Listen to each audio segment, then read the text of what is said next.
উনি বলছে হ্যাঁ সমন্বয় উপদেষ্টা দু একটা কথা বলে যেত, উনি কেন পলাই গেল? উনি নতুন ক্ষমতায় এসছে, আমাদের কথা শুনবে।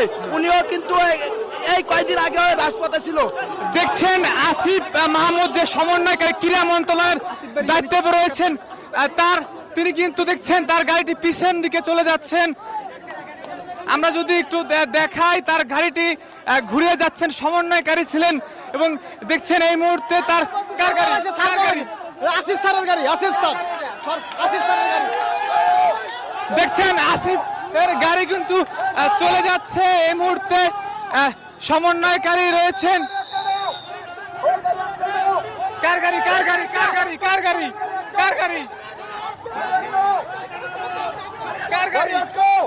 এটা? উপদেষ্টার গাড়ি কি নাম কি? নাহিদ দেখছেন গাড়ি কিন্তু সরে। কার গাড়ি এটা?